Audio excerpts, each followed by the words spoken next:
سورہ سجدہ ابتدا سے۔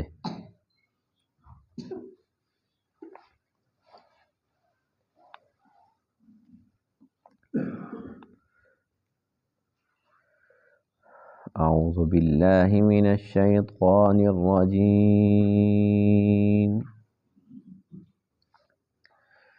بسم اللہ الرحمن الرحیم۔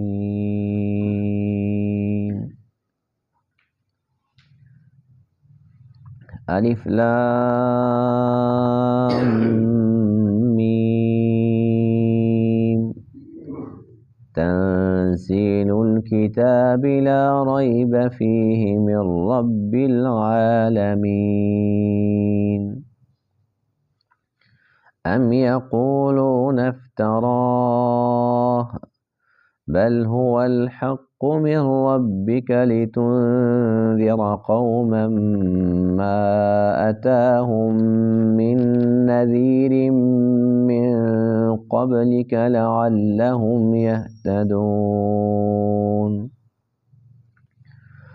الله الذي خلق السماوات والأرض وما بينهما في 6 أيام ثم استوى على العرش، ما لكم من دونه من ولي ولا شفيع أفلا تتذكرون۔ يدبر الأمر من السماء إلى الأرض ثم يعرج إليه في يوم كان مقداره 1000 سنة مما تعدون۔ صدق اللہ العظیم۔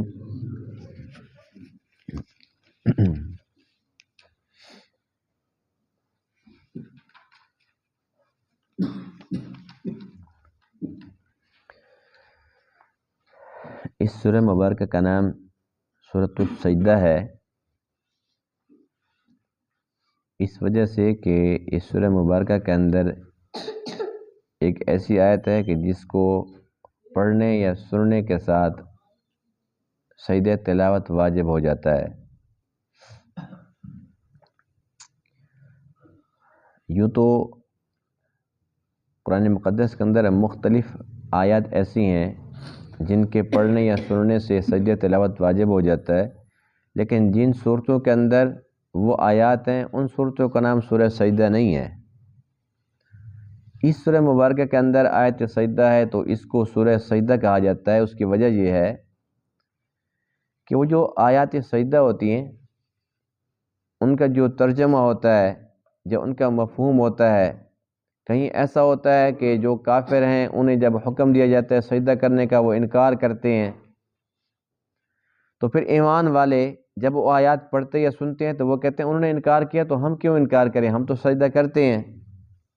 تو اس قسم کے مفہوم نکلتے ہیں ان آیات سے، لیکن سورہ سجدہ کے اندر جو آیت کریمہ ہے اس کے اندر ایسی بات نہیں ہے، بلکہ اللہ تعالیٰ نے ایمان والوں کی یہ صفت جو اللہ تعالیٰ کو اچھی لگی اس کا تذکرہ فرمایا کہ جب ان کے سامنے ہماری آیات کی تلاوت کی جاتی ہے تو وہ سجدہ کرتے ہیں، انکار نہیں کرتے، سجدہ کرتے ہیں اور اللہ تعالیٰ کو یاد کرتے ہیں۔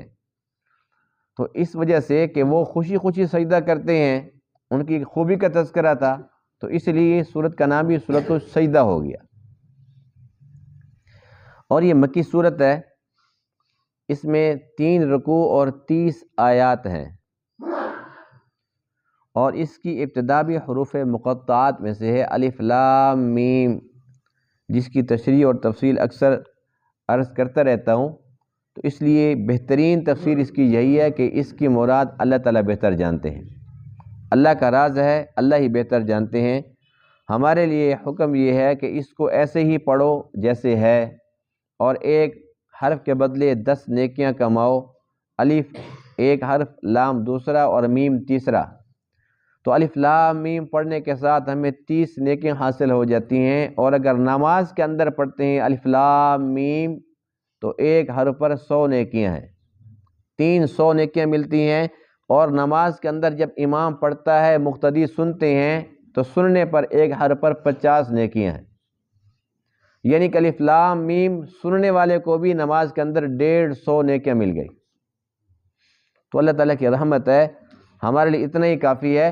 اس کا جو بھی مفہوم ہو، اس کا جو بھی مطلب ہو، اللہ بہتر جانتے ہیں، ہمارا اس پر ایمان ہے کہ وہ حق سچ ہے۔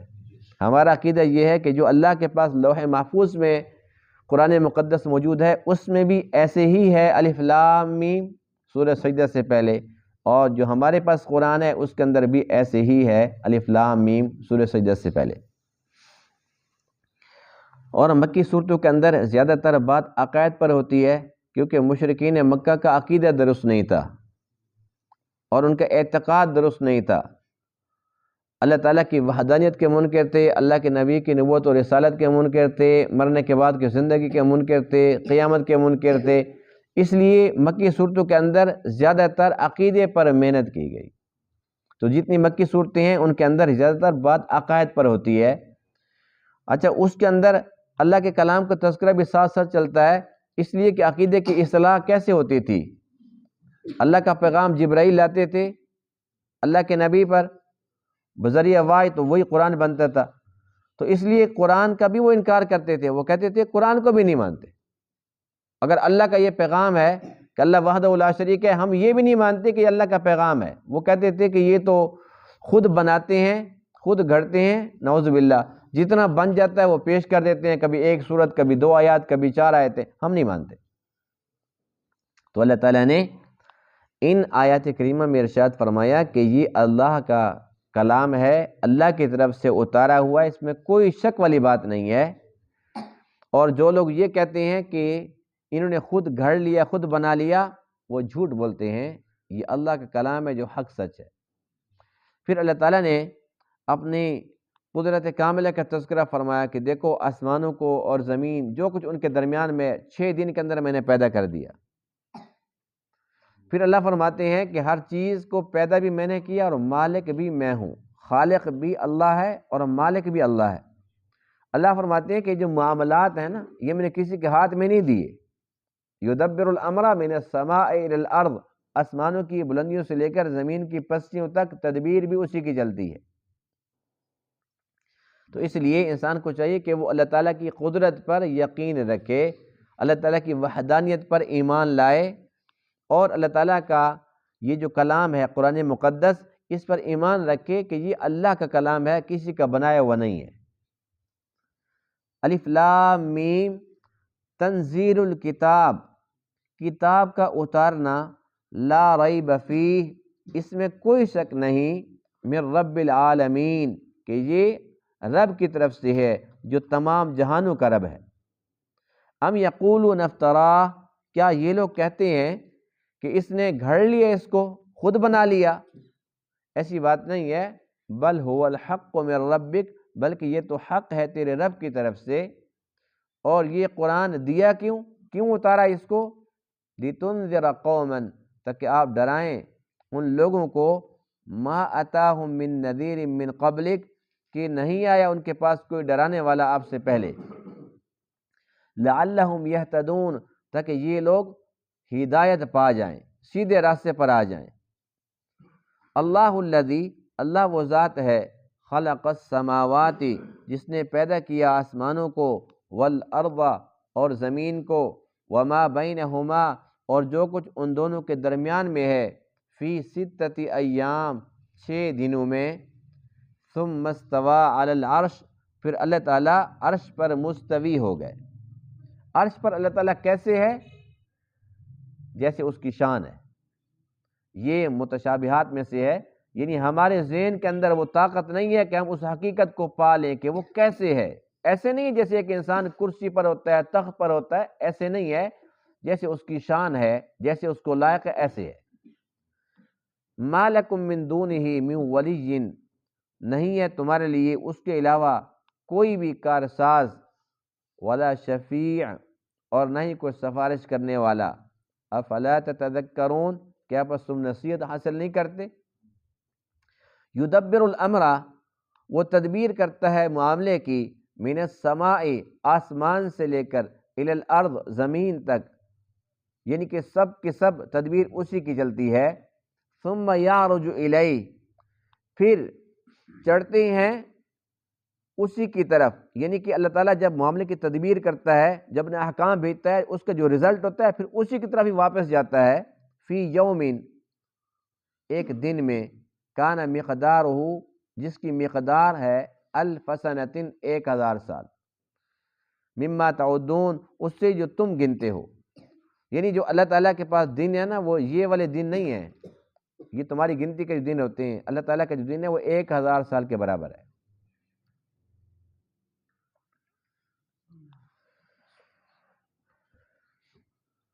سورہ سجدہ یہ مکی صورت ہے، اور اس کے ساتھ ساتھ سورہ ملک وہ بھی مکی صورت ہے، اور اس کے ساتھ ساتھ سورۃ الفجر وہ بھی مکی صورت ہے. یہ 3 صورتیں ایسی ہیں کہ تینوں کے اندر 30 آیات ہیں، تینوں صورتوں کے اندر. اور تینوں صورتیں ایسی ہیں جو عذاب قبر سے بچاؤ کے لیے یوں سمجھو کہ تیر بہدف ہیں. اور سورہ ملک کا تو اکثر مشہور بھی ہے، لیکن سورۃ الفجر اور سورۃ السجدہ کے بارے میں کم لوگ جانتے ہیں. تو یہ تینوں صورتیں اس کام کے لیے بہت زبردست ہیں، تو ہمیں چاہیے کہ ہم ان کی تلاوت کثرت سے کیا کریں. ایک حدیث پاک میں تو یہاں تک بھی آیا کہ ایک شخص نے سورہ سجدہ کی تلاوت کی، اور اسی سورہ سجدہ کی تلاوت کی برکت سے اللہ تعالیٰ نے اس کو جہنم کے عذاب سے بچا لیا.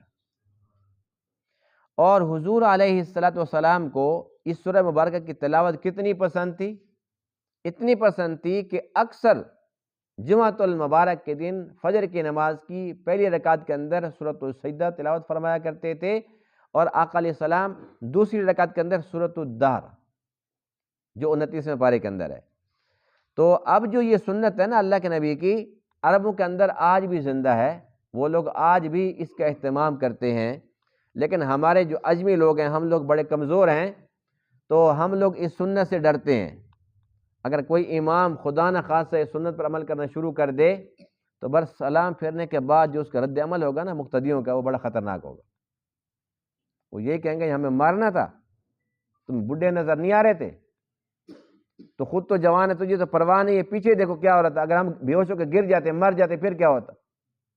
یوں دعائیں مانگتے ہیں اللہ میں نماز کے اندر موت دے. لیکن سورہ سجدہ کی تلاوت اگر ان کو سنا دی جائے تو پھر کیا کہیں گے؟ ہمیں مارنا تھا. پھر نماز میں مر جاتے تو یہ نقصان کا سودا تھا. تو اصل بات یہ کہ جسمانی طور پر کمزور نہیں ہے، ہم ایمانی طور پر کمزور ہو گئے. ورنہ ہم میں سے اللہ تعالیٰ جس کو توفیق دیتا ہے، ہم حرمین میں جاتے ہیں. اس وقت بھی خانہ کعبہ کے اندر اور اللہ کے نبی کے مبارک حرم کے اندر، مدینہ پاک کے اندر، مسجد نبوی کے اندر اس کا اہتمام ہوتا ہے. اور ہم میں سے جب وہاں پہنچ جاتے ہیں، پھر ہم اس سنت پہ دیکھتے ہیں وہ کیسے عمل کر رہے ہیں. ہم جب سنتے ہیں ان اماموں سے، جی ماشاءاللہ بڑا مزہ آ گیا، دیکھو جی سنت ہے نا. تو وہاں یہ سنت بھی نظر آتی ہے، وہاں پر ایمان ہمارا تازہ دم ہوتا ہے، وہاں پر بالکل خوش بھی ہوتے ہیں، اس پہ فخر بھی کرتے ہیں، اتراتے ہیں. دیکھو جی پہلی رکعت میں سورہ سجدہ پڑھی، بڑا مزہ آ گیا. وہ امام اس سنت پہ عمل کرے تو مزہ آتا ہے، لیکن اپنے محلے کی مسجد کا امام اگر وہی سنت نبی کی سنت ہے نا، کیا خیال ہے؟ ناراض تو نہیں ہو رہے؟ اچھا ہو بھی جائیں گے تو میں نے کون سے کوئی پڑھا نہیں جو آپ پریشان ہو رہے ہیں.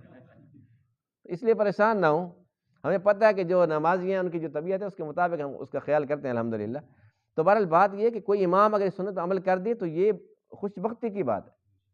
یعنی کہ اس امام کا شکر ادا کرنا چاہیے کہ بھئی تیری بڑی مہربانی، اللہ کے نبی کی سنت تھی اور اب یہ سنت ہمارے یہاں تو یہ ختم ہوتی جا رہی تھی، شکر ہے کہ تو نے سنت پہ عمل کر کے ہمیں اس کے اندر شامل کر لیا. کرنا چاہیے نا. لیکن میرے خیال میں آج تک ہمارے ہاں کسی مسجد کے اندر کسی امام کو یہ فرمائش نہیں کی گئی ہے. ایسی بات جی نہیں، میں نے تو اس سنت عمل کیا ہوا ہے الحمدللہ. اللہ کا شکر ہے کہ اللہ تعالیٰ نے مجھے توفیق دی ہے کہ میں سنتیں ڈھونڈتا بھی ہوں، اور جب اللہ تعالیٰ مجھے آگاہ فرماتے ہیں تو میں عمل بھی کرتا ہوں الحمدللہ. میں نے اپنی مسجد کے اندر یہاں پر بھی میں نے الحمدللہ اس پہ عمل کیا ہوا ہے. اور اس کے علاوہ بھی میں ایک دن سفر میں تھا، میں پشاور گیا تو وہاں پر ان لوگوں نے مجھے کہا کہ بھئی ایسے ایسے نا جمعہ کا دن تھا تو سنت ہے، وہ پٹھان لوگ نا کچھ ہم سے کچھ زیادہ مضبوط ہیں ایمان میں، انہوں نے کہا سورہ سجدہ اور سورہ دار سنیں گے، تو میں نے کہا میں حاضر ہوں، تو وہاں میں نے الحمدللہ یہ پڑھی ہے تو وہ سب ساتھ خوش ہوئے۔ تو اگر کوئی پڑھ لے، پہلے تو فرمائش کرنی چاہیے، لیکن اگر بغیر فرمائش کے کوئی امام سنا دے تو اللہ کا بھی شکر ادا کریں اور امام صاحب کا بھی۔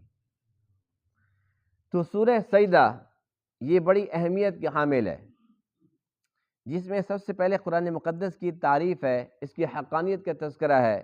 جو لوگ کہتے ہیں کہ اللہ کا کلام نہیں ہے تو اللہ فرماتے ہیں کہ نہیں، اللہ کا کلام ہے، تنزیل الکتاب، اس کا اتارنا رب العالمین کی طرف سے ہے، لا ریب فیہ، جس میں کوئی شک نہیں ہے۔ جو کہتے ہیں کہ یہ اللہ کا نہیں ہے، کسی بندے کا بنایا ہوا ہے، اللہ فرماتے ہیں نہیں، یہ جھوٹ بولتے ہیں، بل هو الحق من ربک، یہ تیرے رب کی طرف سے حق ہے۔ ہم کتنے خوش نصیب ہیں، الحمدللہ پڑھ لیں۔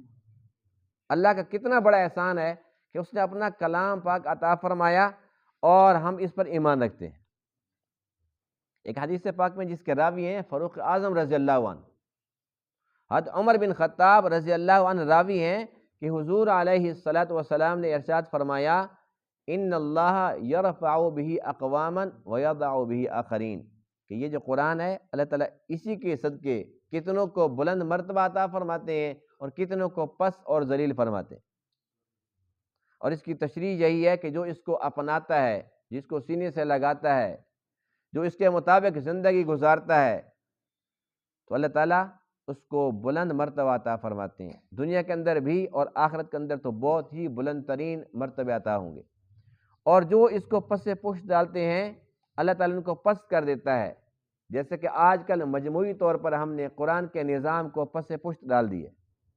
ہم تجربات کرتے رہتے ہیں، یہ امریکہ کا نظام آ رہا ہے وہ فیل ہو گیا، پھر جرمنی کا آ رہا ہے، پھر اٹلی کا آ رہا ہے، ایک ایک ملک کا نظام لے آتے ہیں، وہاں سے گھسا پٹا وہ چھوڑ دیتے ہیں، اس کو ہم لے آتے ہیں۔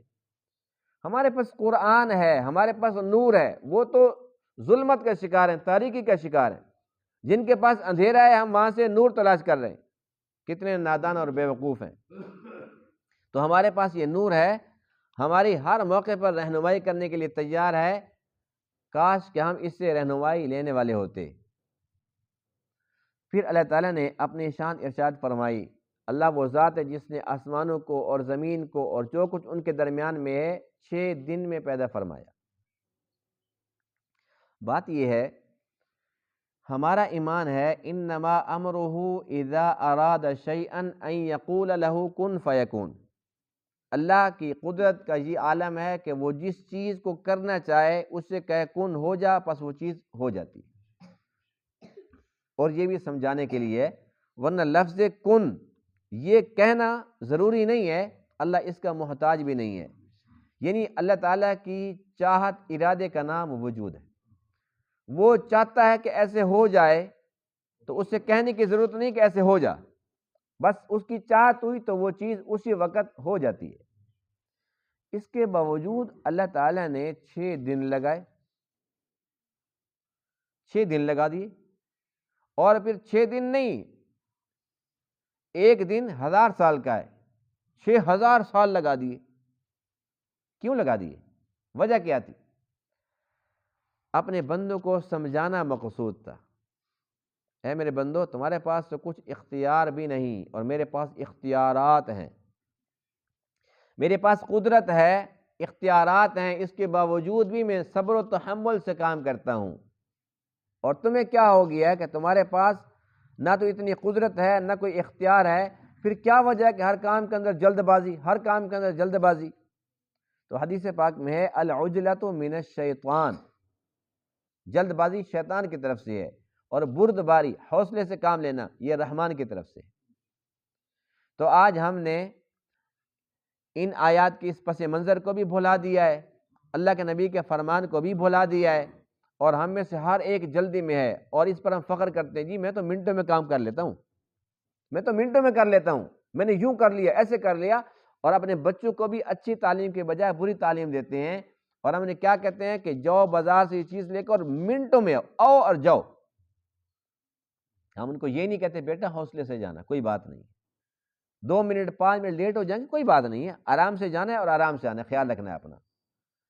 اگر ہم کہیں گے جاؤ اور آؤ، تو ظاہر سی بات ہے کہ جب ماں باپ اس طریقے سے حکم دیں گے تو بچہ جلدی کے اندر اللہ نہ کرے کسی حادثے کا شکار ہو جائے، کوئی نقصان ہو جائے، کہیں وہ گرے یا کسی کو گرائے، کسی کی ٹانگ توڑے یا اپنی اس کی ٹانگ ٹوٹ جائے، کسی کا بازو توڑے یا اپنا ٹوٹ جائے، نقصان ہے کہ نہیں ہے؟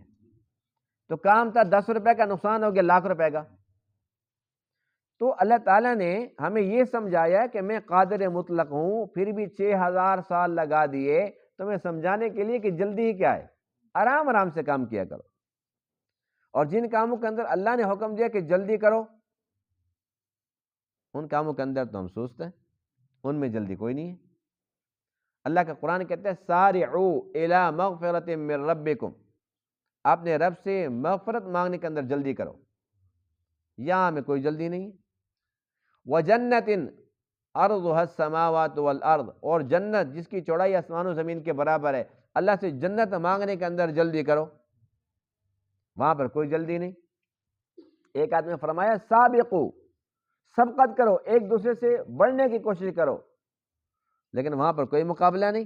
ہمارے مقابلے تو الٹے کاموں کے اندر ہیں، اچھا اس نے دکان خرید لی ہے، اللہ مجھے بھی دے گا میں بھی لے لوں گا، بس اس کی دیکھ کر پریشان پھر رہے، لوں گا ضرور، اللہ دے گا اگر نصیب میں ہے۔ فلاں نے گھر بنا لیا، اب دیکھ میں کیا کرتا ہوں، فلاں نے فلاں چیز لے لیے، اب دیکھ میں کیا کرتا ہوں۔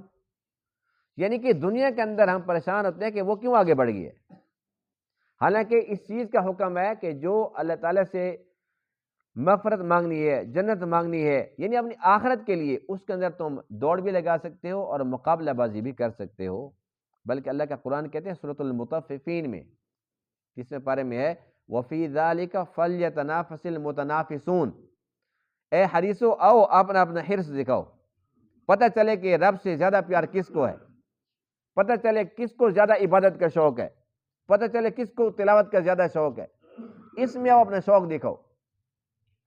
لیکن ہمارا کام الٹ ہوتا ہے، جہاں پر شوق دکھانا تھا وہاں پر نہیں ہے، جہاں پر حکم تھا کہ کسی کو دیکھو تو ماشاءاللہ پڑھ کے چپ کر کے گزر جاؤ، لیکن ہم کہتے ہیں کہ ماشاءاللہ بھی نہیں پڑھیں گے اور آرام سے گزریں گے بھی نہیں، اس کے پاس کیوں ہے میرے پاس کیوں نہیں، براہ راست اللہ کے ساتھ مقابلہ، تو یہ بہت ہی بری حرکت ہے۔ اس کے بعد اسی آیت کے اندر جیسے اللہ تعالیٰ کا پاک ارشاد ہے کہ اللہ نے آسمانوں کو اور زمین کو جو درمیان میں 6 دن میں پیدا فرمایا، پھر اللہ تعالیٰ عرش پہ مستوی ہو گئے۔ اب قرآن کی بات اتنی ہے، لیکن یہ جو تھے نا یہودی، یہ بڑے بدبخت تھے، یہی بات جو قرآن میں ہے نا یہی بات تورات میں بھی تھی، اب ان کا کام تھا تحریف کرنا، اس کے اندر بدل دیتے تھے بات کو۔ اب انہوں نے کیا کیا، انہوں نے اس کے اندر اضافہ کر لیا کہ اللہ تعالیٰ نے آسمانوں کو اور زمینوں کو پیدا کیا 6 دن میں اور 7ویں دن آرام کیا۔ اب 7ویں دن آرام یہ کہاں پر تھا؟ کہیں پر بھی نہیں تھا۔ کہنے لگے جب اتنا بڑا کام کیا تو پھر آرام کی تو ضرورت تھی نا، جبکہ اللہ فرماتے ہیں کہ نہیں، وَمَا مَسَّنَا مِن لُغُوبٍ، ہمیں کوئی تھکاوٹ نہیں ہوئی۔ اللہ نے قرآن میں اس کی وضاحت فرمائی ہے۔ اللہ فرماتے ہیں کہ میں تمہاری طرح نہیں ہوں، لا تأخذہ سنۃ ولا نوم، نہ مجھے نیند آتی ہے نہ مجھے اونگ آتی ہے، نہ میں تھکتا ہوں، کیونکہ یہ سب کی سب کمزوریاں ہیں، اور اللہ کی ذات تمام کمزوریوں سے پاک ذات ہے، سبحانہ، اس کی ذات پاک ذات ہے۔ تو یہودی اس قسم کے ٹانکے لگایا کرتے تھے، جیسے آج کل ہمارے یہاں بھی اس قسم کے ہیں، وہ اگرچہ اپنے آپ کو مسلمان کہلواتے ہیں لیکن کام ان کے یہودیوں والے ہیں۔ ان کے پاس جو اگر مسئلہ پوچھنے کے لیے طلاق کا تو پہلے پوچھتے ہیں کہ تم لڑکی کی طرف سے ہو یا لڑکے کی طرف سے۔ اب اسی سوال کے اندر بہت ساری باتیں چھپی ہوتی، بھئی کس کی طرف سے ہو؟ وہ بتاتے ہیں جی لڑکی کی طرف سے۔ اچھا، اب آپ چاہتے کیا ہو؟ مسئلہ بتانا ہے یا بنانا ہے؟ بنانے کے اختیار اللہ نے اپنے نبی کو بھی نہیں دیا تھا۔ اللہ کے جو احکامات ہیں، کسی چیز کو حلال حرام کرنا اللہ کا کام ہے، اللہ کے نبی کا کام بھی بتانا ہے۔ تو علماء سو جو آج کل بنانے لگے ہیں، جن کے پاس فیکٹری لگی ہوئی ہیں، اور پھر وہ ریٹ طے کرتے ہیں کہ بھئی دیکھو یہ مسئلے کا حل تو میرے پاس ہے، یہ جو بھی کہتا نا جی یہ طلاق نہیں ہوئی، تو میں کہتا ہوں ہوئی ہے، وہ کہتے ہیں نہیں جی ہم یہ چاہتے ہیں، مختلف قسم کے لوگ آتے ہیں نا، کوئی کہتے ہیں جی کرانی ہے، کوئی کہتے ہیں جی بچانی ہے، تو بچانی ہو تو ہاں جی اس کے لیے فیس بہت زیادہ دینی پڑے گی، لیکن جو میں لکھ کر دوں گا گارنٹی ہوگی، میری مہر لگی ہوگی، اسے کوئی جھٹلا نہیں سکتا۔ اب وہ فیس لے کے لکھ کر دے دے گا، اور اس کے فتوے سے وہ بندہ کہہ کر ٹھیک ہے جی طلاقیں ختم ہو گئی ہیں، پتہ نہیں وہ کہاں غائب ہو گئی، طلاقیں سب کے سب ختم ہو گئی، ڈیلیٹ ہو گئی ہیں۔ اب اس کے بعد کیا ہوگا، وہ حرام طریقے سے جو کچھ بھی کرتا رہے گا، حرام کی نسل بھی پیدا ہوگی، آگے نسل سے نسل قیامت تک کیا کچھ ہو جائے گا، اور اس نے ہمیشہ رہنا ہے، چند ٹکے کھا کے مر گیا۔ تو ایسے ایسے علماء سو ہیں جو حلال کو حرام اور حرام کو حلال کرنے کے لیے آج بھی بیٹھے ہوئے ہیں۔ یہی کام یہودیوں کا تھا، یہی آج ان کے چمچوں کا ہے۔ اللہ تعالیٰ رزق حرام سے ہم سب کو محفوظ رکھے، رزق حلال ہو، عافیت والا ہو، تھوڑا ہی کیوں نہ ہو، جس میں عافیت ہے، خیر و برکت ہے، وہ تھوڑا بھی بہت زیادہ ہے، تھوڑا نہیں ہے، وہ بہت زیادہ ہے۔ تو ہمارا ایمان عقیدہ یہ ہے جو اللہ نے فرمایا وہ حق سچ ہے، اس میں تحریف کی کوئی گنجائش نہیں ہے۔ پھر اللہ فرماتے ہیں کہ میری صفت ہے کہ میں مدبر ہوں، مدبر حقیقی، تمام معاملے کی تدبیر آسمان کی بلندیوں سے لے کر زمین کے پستیوں تک میری چلتی ہے، حکم میرا چلتا ہے، اور کسی کا کوئی عمل دخل نہیں ہے۔ یہی وہ بات ہے جو مشرکین کو ہضم نہیں ہوتی۔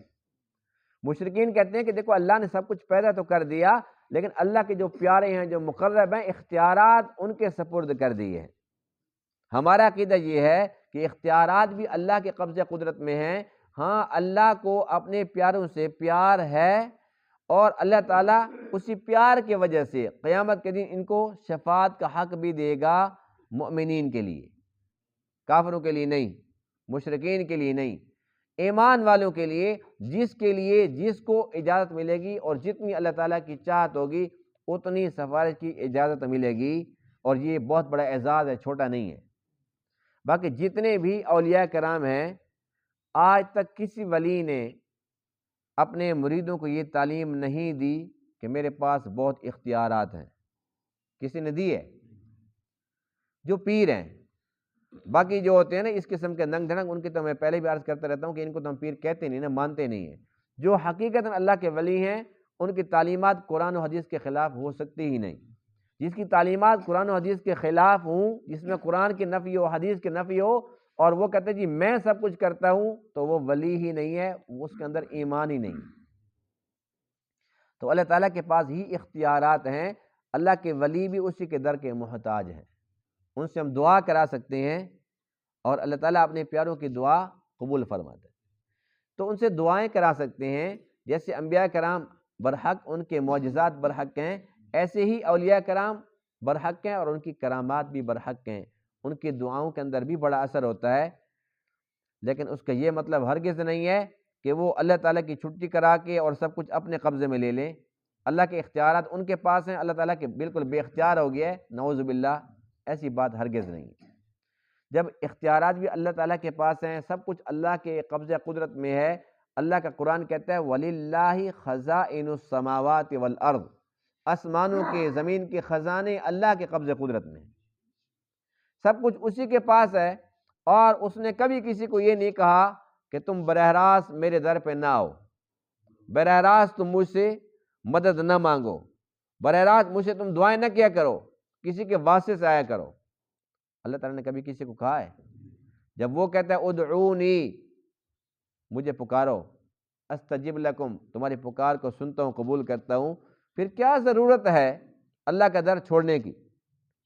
ہم اللہ کے در پہ جب پڑے رہیں گے تو کیسے ممکن ہے کہ وہ کریم بادشاہ، وہ سب سے بڑا سخی، جو اپنے دشمنوں کو بھی کھلاتا ہے اور ان کو بھی پھر گنواتا نہیں ہے اور ان کو بھی جتلاتا نہیں ہے، ایسے بادشاہ، ایسے کریم کے در کو کیوں چھوڑیں؟